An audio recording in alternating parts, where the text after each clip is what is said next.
Good morning class. आज हम पढ़ते हैं बीकॉम फाइनल ईयर का जो हमारा सब्जेक्ट है वो है हमारा ऑडिटिंग। एंड ऑडिटिंग में आज हम आपको एक मोस्ट इम्पोर्टेंट टॉपिक लेके आए हैं, वो है हमारा अंतरिम अंकेक्षण मतलब इंटरिम ऑडिटिंग।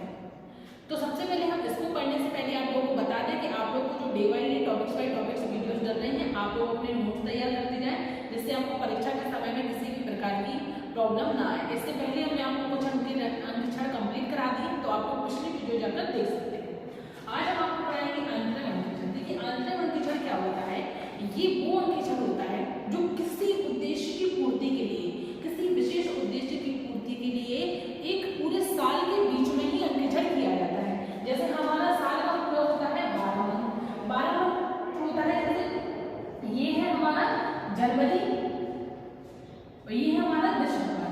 तो सीधी सी बात है, इस बीच में अगर अंकेक्षण हमारा यहाँ से यहाँ मतलब कभी भी साल के बीच में कभी भी जब हमें किसी विशिष्ट उद्देश्य के लिए अंकेक्षण कराना होता है तो वो हमारा आंतरिक अंकेक्षण कहलाता है। सीधी सी बात है, विशिष्ट उद्देश्य तात्पर्य यहाँ जब अंशधारी अंश लेता है तो उनको लिए लाभांश देने के लिए एक तो ये उद्देश्य हो गया।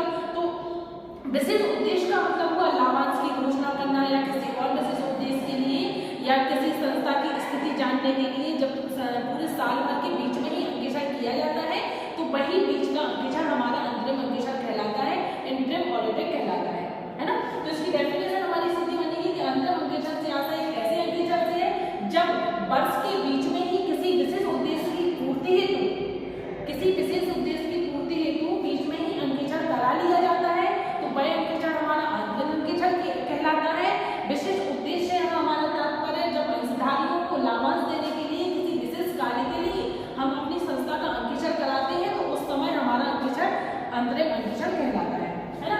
अब हम पढ़ते हैं अंतरिम अंकेक्षण के लाभ और अंतरिम अंकेक्षण के दोष।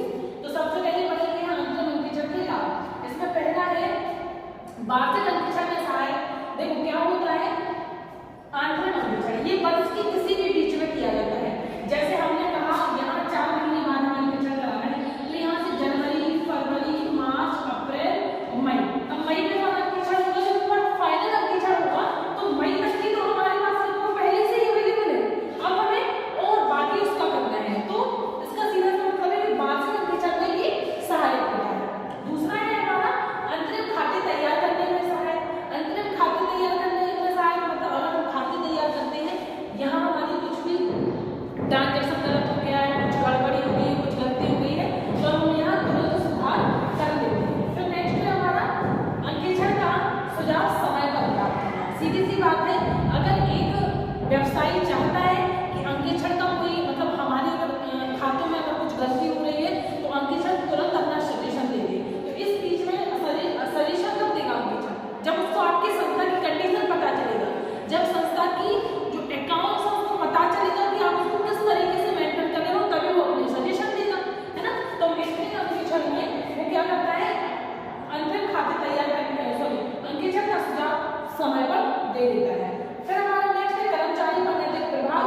कर्मचारी को ये पता होता है कि कभी ना कभी अगर आगे वर्ष में भी हमारा अंकेक्षण हो सकता है तो अंकेक्षण जो कर्मचारी गलतियां करते हैं या छोटी छोटी गलतियों को करने के लिए तात्पर्य होते हैं तो वो गलतियां कम से कम करते हैं, इसीलिए कर्मचारियों पर नैतिक प्रभाव पड़ता है। फिर नेक्स्ट है हमारा कर्मचारी की कार्यक्षमता में वृद्धि। तो कर्मचारी की कार्यक्षमता में वृद्धि मतलब कर्मचारी और बेहतर तरीके से काम करते हैं। जब उन्हें पता चल जाता है कि खातों में कभी भी जांच पड़ताल हो सकता है तो वो अपने कार्य में और सतर्कता लाते हैं और बेहतर तरीके से काम करने के बारे में सोचते हैं। एक बार और हम देख लेते हैं अंकेक्षण के लाभ कितने हैं।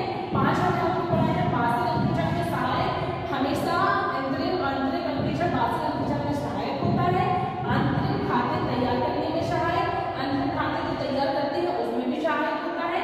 अंकेक्षण का सुझाव समय पर प्राप्त हो जाता है, कर्मचारी पर नैतिक प्रभाव पड़ता है और कर्मचारी की कार्यक्षमता में वृद्धि होती है। इसके बाद पढ़ते हैं अंतरिम अंकेक्षण के दोष कौन कौन से हैं। देखो अगर किसी चीज से हमें प्रॉफिट होता है तो उस चीज से हमें किसी ना किसी प्रतिशत में लॉस भी होता है। अब हम अंतरिम अंकेक्षण की लॉस पढ़ते हैं। अंकेक्षण खातों में हेरफेर, सीधी सी बात है कि ये किसी विशेष उद्देश्य की पूर्ति के लिए कराया जाता है, इसलिए जल्दी जल्दी में करा लिया जाता है। तो अंकेक्षण के जो खाते होते हैं उसमें हो सकता है।